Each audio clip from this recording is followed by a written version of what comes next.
Welcome to simply T3. இந்த சேனலில் இப்போ தான் நீங்கள் ஃபஸ்ட் டைம் வீடியோ பார்க்குறீங்க அப்படின்னா மறக்காமல் நம்ம சேனலுக்கு சப்ஸ்கிரைப் பண்ணிவிட்டு கூடவே இருக்க நோட்டிஃபிகேஷனை ஆன் பண்ணிக்கோங்க. நம்ம சேனலில் வீடியோ போட்டு ரொம்ப நாள் ஆச்சு.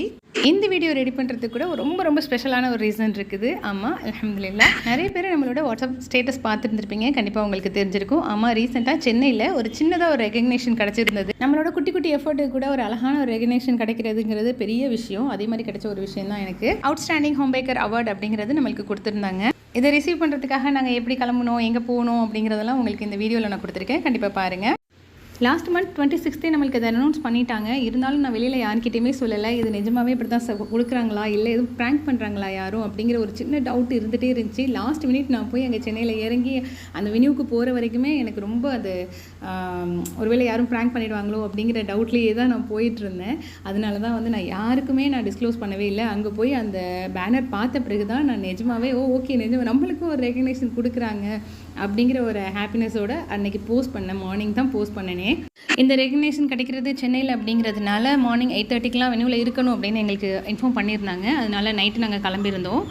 நம்ம டைரெக்டாக எக்மூர் போகணும், பட் பஸ் எதுவுமே எக்மூர் போகாது அப்படின்னு சொன்னதுனால நம்ம போய் கிண்டியில் இறங்கி அங்கேருந்து ஒரு மெட்ரோ எடுத்துகிட்டு அங்கேருந்து தான் நம்ம எக்மூர் போயிருந்தோம்.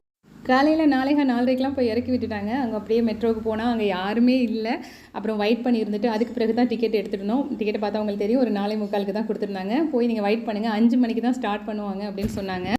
சரின்னு போய் மேலே உட்காந்தாச்சு. அதுக்கு பிறகு 5 o'clock கரெக்டாக ஓப்பன் பண்ணாங்க. நாங்கள் உட்காந்துருந்ததுக்கு நேராக இருக்க கம்பார்ட்மெண்ட் வந்து லேடிஸ் ஒன்லின்னு சொல்லி போட்டுருந்துச்சு. ஜஸ்ட் நான் அதில் என்ட்ரு ஆகிட்டேன். அப்புறம் என்னோடய ஹஸ்பண்ட் அந்த பக்கமாக வரும்போது அது சென்சாரில் அடிக்க ஆரம்பிச்சிருச்சு. அப்புறமா அடுத்த கம்பார்ட்மெண்ட்டில் போய் நாங்கள் உட்காந்துட்டோம். இது ஃபுல்லாகவே லேடிஸ் ஒன்லி. சென்னை மெட்ரோவில் இதுதான் ஃபஸ்ட் டைம். இதுக்கு முன்னாடி துபாயில், கேரளாவில் எல்லா இடத்துலையுமே மெட்ரோவில் போயாச்சு. ஒரு மெட்ரோலேருந்து ஏறும்போதுமே எனக்கு ரொம்ப ஹாப்பியாக இருக்கும். லாஸ்ட்டில் ஒரு இடத்துல உட்காந்துட்டு அப்படியே பாம்பு மாதிரி இப்படி வளைஞ்சு போகிறத பார்க்குறதே ஒரு ஹாப்பி தான். இவ்வளோ ஹாப்பினஸையும் மனசில் வச்சுக்கிட்டு இருந்து குழப்பத்தோடையே உட்காந்துருக்கேன். போய் என்ன பண்ண போகிறோம், நிஜமாகவே அது நம்மளுக்கு தான் கொடுக்க போகிறாங்களா இல்லை ப்ராங்க் பண்ண போகிறாங்களான்னு தெரியலையே அப்படின்னு சொல்லி அந்த குழப்பத்தோடையே உட்காந்துருந்தேன். ஏற்கனவே மேப் எல்லாமே பார்த்து வச்சுருந்தோம். ஓகே, இங்கேருந்து இங்கே எவ்வளோ தூரம் இருக்குது அப்படிங்கிறதெல்லாம் பார்த்து வச்சுருந்தோம். அப்புறம் அங்கே போய் இறங்கிட்டு ஒரு ஆட்டோ எடுத்துகிட்டு போய்க்கலாம் அப்படிங்கிறது மட்டும் பார்த்துட்டு இருந்தோம். இங்கே இறங்கி வெளியில் போகிறதுக்குள்ளாக ஒரு சம்பவம் ஆகிப்போச்சு. என்ன அப்படின்னா, 2 பேருக்குமே சேர்த்து ஒரே டிக்கெட் தான் கொடுத்துருந்தாங்க. 2 பேருமே டக்குன்னு வெளியே போங்க அப்படின்னு சொல்லியிருந்தாங்க. ஒன்ஸ் QR கோட் காட்டிட்டு நம்ம வெளியில் போகும்போது அவங்க கையில் பேக் இருந்ததுனால அது 2ஆவது கால்குலேட் பண்ணிடுச்சு. 2 பேர் வெளில போயிட்டாங்க அப்படிங்கிறதுக்காக நான் கரெக்டாக போகும்போது நச்சுன்னு ஒரே அடி. ஷபா, காலங்காத்தாலேயே இவ்வளோ பெரிய அடியா அப்படிங்கிற லெவலுக்கு இருந்துச்சு. சொத்தாலே அடி வாங்கியாச்சு, சேர்த்தாலே அடி வாங்கியாச்சு. அந்த மூமெண்ட்டு தான். என்ன பண்ணுறது, ஒன்றும் பண்ண முடியாது. மறுபடியும் அங்கே இருக்கிற ஸ்டாஃப்ஸ்லாம் வேறு ஒரு கார்டு ஒன்று வச்சு எனக்கு ஓப்பன் பண்ணி விட்டாங்க. அதுக்கு பிறகு ஒன்றா வந்திருந்தோம் வெளியில். அப்படியே பராகு பார்த்துட்டு வெளியில் வந்தாச்சு. ஒரு ஆட்டோ எடுத்துகிட்டு டைரெக்டாக நாங்கள் அந்த காந்தி இருவீர் ரோட்டில் இருக்கிற அந்த ஹோட்டலுக்கு நம்ம போயாச்சு. ஆட்டோலேருந்து இறக்கி விடும்போதே அந்த அண்ணன் கேட்டுகிட்டே இருந்தாங்க, இந்த ஹோட்டலுக்காக வந்திருக்கீங்க, வேறு ஏதாவது ஹோட்டலில் போய் இறக்கி விடணுமா, இங்கே ரொம்ப காஸ்ட்லியாச்சு ரூம்ஸ்லாம், நீங்கள் இங்கே ஸ்டே பண்ண போகிறீங்களா அப்படின்லாம் கேட்டிருந்தாங்க. இல்லை பிரதர், இங்கே ஒரு ஈவெண்ட்டுக்காக வந்திருக்கோம் அப்படின்னு சொல்லி அவங்கள அப்படி கட் பண்ணிவிட்டு நாங்கள் வந்தோம். அப்படியே உள்ளே என்ட்ரு ஆகும்போதே கொஞ்சம் வீடியோ எடுத்துகிட்டேன். சரி, நம்ம வ்ளாக்ஸ்க்கு நம்ம போட்டுக்கலாம் அப்படின்னு. இவ்வளோ சீக்கிரம் இங்கே இறங்குனது நாங்கள் மட்டுமா தான் இருக்கோம். நாங்கள் ஹோட்டலுக்குள்ளே போகும்போது டைம் ஒரு 6:30 இருக்கும். யாருமே இல்லை. ஏன்னா 8:30க்குள்ளாக தானே வர சொன்னாங்க. ஆனால் நம்ம இவ்வளோ சீக்கிரம் வந்துட்டோமோ அப்படின்னு யோசிச்சுட்டே தான் போயிருந்தேன். போயிட்டு அங்கே ரிசப்ஷனில் கேட்கும்பொழுது கீழே போய் பாருங்கள், கீழே தான் நடக்குது ஈவெண்ட் அப்படின்னு சொன்னாங்க. ஓகே, கீழே போய் பார்க்கலாம் அப்படின்ட்டு நாங்கள் கீழே போனோம். கொஞ்சமாக கீழே போகும்போது அங்கே ஸ்டால்ஸ்க்காகலாம் கொடுத்துருந்தாங்க போல் இருக்குது. அங்கே ஸ்டால்ஸ் போடுறதுக்காக டேபிள்ஸ்லாம் அரேஞ்ச் பண்ணி வச்சுருந்தாங்க.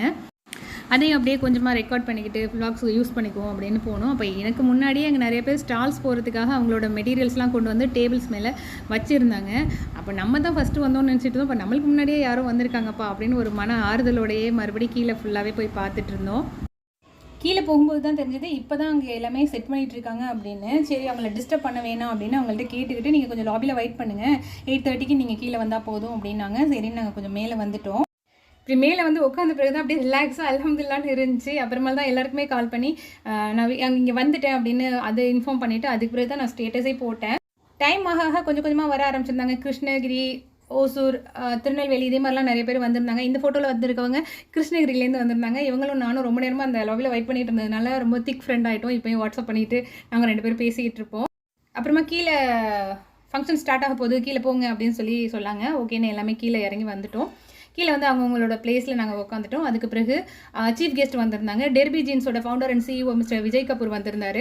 ஸ்டால் போகிறவங்க மட்டும் மேக்ஸிமம் வெளியிலே இருந்துட்டாங்க. ஏன்னா அவங்க கொண்டு வந்த சாரீஸை டிஸ்பிளேயில் வைக்கிறதா இருக்கட்டும், மற்ற ஐட்டம்ஸ்லாம் வெளியில் டிஸ்பிளேயில் வைக்கணும் அப்படிங்கிறதுக்காகவே அவங்க உள்ளே வர முடியல. மற்ற கேண்டிடேட்ஸ் மட்டும் நாங்கள் அங்கே உட்காந்துருந்தோம். உள்ளே போனோடனே வெல்கம் பண்ணாங்க. வெல்கம் பண்ணிவிட்டு எத்தனை பேர் வந்திருக்கீங்க அப்படின்ட்டு நம்மளோட சீட்டு மட்டும் காமிச்சிருந்தாங்க. நம்ம போய் அங்கே உட்காந்துட்டோம். அதுலேயே ப்ரோக்ராம் ஸ்டார்ட் பண்ணிட்டாங்க. ஸ்டார்ட் பண்ணும்போதே ஆங்கர் என்ன பண்ணாங்கன்னா, எல்லாத்தையுமே கொஞ்சம் சகஜ நிலைக்கு கொண்டு வரணும் அப்படிங்கிறதுக்காக கம்ஃபர்ட்டாக இருங்க அப்படி இப்படின்னு சொல்லிட்டு, அப்புறம் எங்களுக்கு ஒரு சும்மா ஃபன் கேம் மாதிரி எங்கேருந்து வரீங்க இப்படிலாம் சொல்லிட்டு எல்லாத்துலேயும் மைக் நீட்டி கேட்டுட்டு இருந்தாங்க. எல்லாம் அவங்க சீட்டில் உட்காரத்துக்கு முன்னாடி நம்ம ஓடி போய் ஃபஸ்ட்டு மேடையில் நின்று எல்லாரையும் ஒரு வீடியோ எடுத்துக்கலாம் அப்படின்னு வீடியோ எடுத்துகிட்டு இருந்தேன். லைட் ரொம்ப பிரைட்டாக இருந்ததுனால அது ஃபுல்லாகவே கவர் ஆகலை, இருட்டாகவே தெரியுது பாருங்களேன். ஆனால் அவ்வளோ வெளிச்சமாக இருந்துச்சு. அது டைரெக்டாக நம்ம இதில் அடிக்கிறதுனால நம்மளால் ஃபுல்லாக கவரப் பண்ண முடியல. அப்புறம் அங்கே இருக்க குட்டீஸ் எல்லாம் மேடைக்கு கூப்பிட்டு எல்லாம் டான்ஸ் பண்ணுங்க அப்படின்னு குட்டீஸ்க்கெலாம் பிடிச்ச சாங்ஸாக போட்டு ரொம்ப ஜாலியாக ஃபன் பண்ணிகிட்டு இருந்தாங்க. Yes, please welcome Outstanding Homemaker Award. Congratulations. Okay, எல்லாத்தையும் ரெக்கார்ட் பண்ணலான்னு ரெக்கார்ட் ஆன் பண்ணுறதுக்காக மொபைலை எடுக்கும்போது என்னோட பேர் கூப்பிட்டுட்டாங்க. என்ன பண்ணுறதுன்னு தெரியாமல் ரெக்கார்ட் போட்டுட்டு அப்படியே பக்கத்தில் கையில் கொடுத்துட்டு நான் அப்படியே ஸ்டேஜுக்கு போயிட்டேன். கையில் வாங்கிட்டு வர அந்த மொமெண்ட்டு என்னால் அதை எக்ஸ்ப்ரெஸ் பண்ணவே முடியாது. அந்த அளவுக்கு ஓவர் எக்ஸைட்டாக இருந்துச்சு. அல்ஹம்துலில்லாஹ். ஏன்னா நம்மளோட 4th இயர் ஆனிவர்சரி நம்ம செலிப்ரேட் பண்ண போகிற டைமில் இப்படி ஒரு அவார்டு எனக்கு ஒரு ரெகக்னிஷன்ஸ் கிடச்சிருக்கு அப்படிங்கிறதே எனக்கு பெரிய விஷயம். எங்கே ஒரு இடத்துல ஏதோ ஒரு மூலையில் நம்ம செஞ்சுக்கிட்டு இருக்க ஒரு சின்ன விஷயத்த யாரோ ஒருத்தவங்க ரெகக்னைஸ் பண்ணி அவங்களுக்கும் அந்த ஸ்பாட்லைட் கிடைக்கணும் அப்படின்னு நம்மளை சூஸ் பண்ணி அங்கே வர வச்சு நம்மளை ஒரு ஹானர் பண்ணது நிஜமாகவே மிகப்பெரிய விஷயம். அவ்வளோ சந்தோஷமாக இருந்தது. அதையும் தாண்டி நான் அதில் ஒரு ஸ்டேட்டஸ் வாட்ஸ்அப்பில் வச்ச உடனே அவ்வளோ பேருமே எனக்கு விஷ் பண்ணியிருந்தீங்க. நீங்கள் நிறைய துவா செஞ்சுருந்தீங்க. உங்களோட விசேஷம் உங்களோட துவாக்களும் எனக்கு ரொம்ப ரொம்ப முக்கியம். அல்ஹம்துலில்லாஹ். ரொம்ப சந்தோஷமாக இருந்தது. எல்லாருக்குமே நான் முடிஞ்ச வரைக்கும் ரிப்ளை பண்ணிட்டேன்.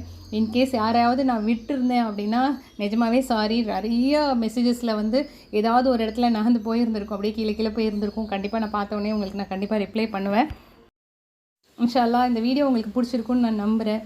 பிடிச்சிருந்துச்சுன்னா நம்ம சேனலுக்கு மறக்காமல் சப்ஸ்கிரைப் பண்ணிவிட்டு கூடவே நோட்டிஃபிகேஷனை ஆன் பண்ணிக்கோங்க. தேங்க்யூ.